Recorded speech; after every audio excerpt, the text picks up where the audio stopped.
Imagine that you've got a terrible knee problem and you went along to the NHS and you said, I think I need a knee replacement. And they replied and said, well, okay, that's fine, but you need to go and get your own doctor, pay your own doctor to give you a professional diagnosis, to perform various tests on you. And then you need to come back to us, come back to the NHS with your doctor. And if your doctor can persuade us that you need a knee replacement, then we'll go ahead and do it. And then when you come along with your doctor, they might do it, or they might say, no, we disagree, we won't do it. Now, in that case, would you say the NHS service was free at the point of delivery? Well, technically, yes. I mean, they will do your knee replacement. They won't charge you for it. But in order to access that service, you're needing to employ your own doctor, your own professional, to access it. So that will be allowing a profession to insert itself between the patient and the service. Now, the system we've got with the NHS is so much better than that, isn't it? You just turn up at the NHS and they do the whole thing. If you say, I've got a problem with my knee, they'll say, okay, what's wrong with it? We'll try and diagnose it. Whatever we think the problem is, we'll recommend what we think ought to be done, and then we'll do it. Okay, it might not go entirely smoothly, but that's what they're trying to do. Everyone involved has got the same goal, and that is to sort out the problem with your knee. When it comes to the justice system, one of the things like there is the aim of the justice system to produce justice. Well, in theory, yes, but you need to pay your own professional to access the service that's provided by the state. So the courts and the judges are there, ready to dispense justice, but in order to access it, usually you need to pay a lawyer. Now, you can represent yourself. It's difficult. Sometimes it's impossible. But even if you represent yourself, you're still risking having to end up paying the fees of the other side's lawyers. Now, what I'm talking about here in terms of law, I'm talking about civil law. I'm not talking about massive disputes between big companies. I'm not talking about simple procedure in Scotland, but things where it's like individual against individual, or individual and a company, or small companies, self-employed people, that sort of situation. Because the current system in Scotland and in the UK is what's known as adversarial.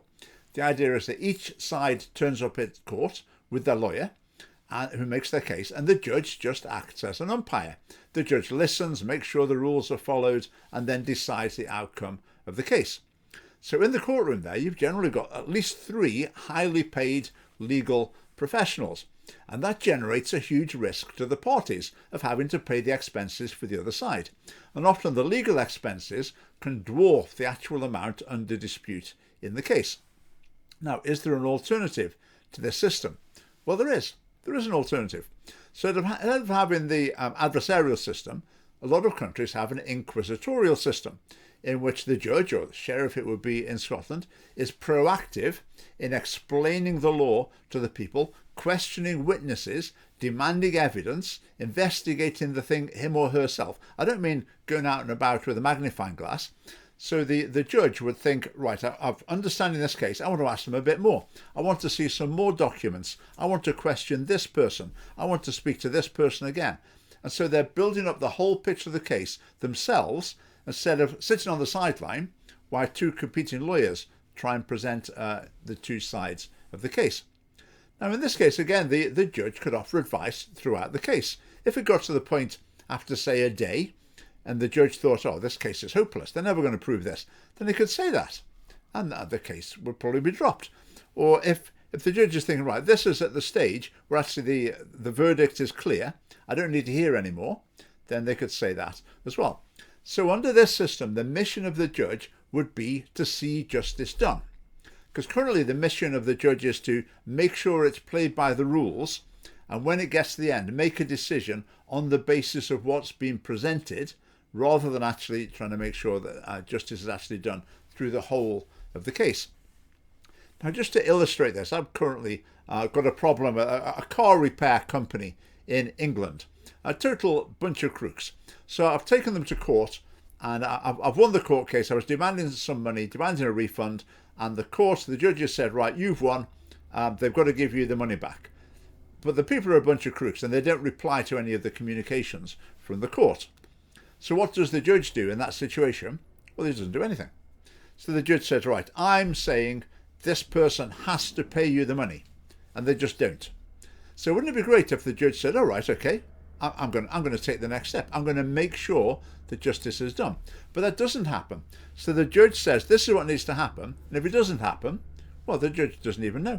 The judge is not going to do anything about it at all. The ball's back in my court.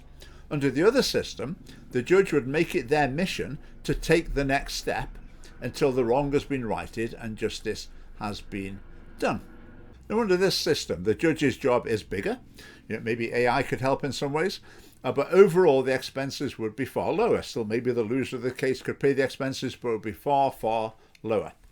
Now, if you're thinking, well, that this is a bit of a wacky system, has this ever been tried anywhere? Well, this sort of inquisitorial system has been used roughly in countries such as France, Germany, Austria, Switzerland, Netherlands, Belgium, Luxembourg, Italy, Spain, Portugal, Greece, Turkey, Denmark, Norway, Sweden, Finland, Iceland, Poland, Czech Republic, Slovakia, Hungary, Romania, Bulgaria, Croatia, Serbia, Slovenia, Estonia, Latvia, Lithuania, Argentina, Chile, Colombia, Peru, Ecuador, Uruguay, Paraguay, Bolivia, Mexico, Japan, South Korea, China, Taiwan, Thailand, Vietnam, Indonesia, Philippines, Egypt, Morocco, Algeria, Tunisia, Jordan, Lebanon, Qatar, UAE, Senegal, Ivory Coast, and Cameroon. And the adversarial system, as we have in Scotland and in the UK, is basically used in the UK and about 10 former colonies. Now, to change to an inquisitorial system, it will be a massive upheaval. It will be a huge change in the legal system. But we propose, as the Scottish Family Party, this should be considered. It needs to be considered. Now, if you're a lawyer who was involved in this type of cases, you might be thinking, oh no, I'll be out of a job. Well, we'll need maybe a few more judges in that case. But this system, an inquisitorial system, it could be a lot cheaper, it could be a lot quicker, and it could also be a lot fairer. Because the idea of just hiring a better lawyer, threatening to outspend the other party, so they can't afford to keep the case going because the risk of losing is too high because of the legal fees, all that side would be basically gone, and the focus would be on the judge pursuing justice. So what do you think? That's a good idea? We put it in our policies as something to explore. We're not saying, if we became the Scottish Government, we would do this straight away, but something we think is definitely worth exploring. So tell us what you think, and thanks for watching.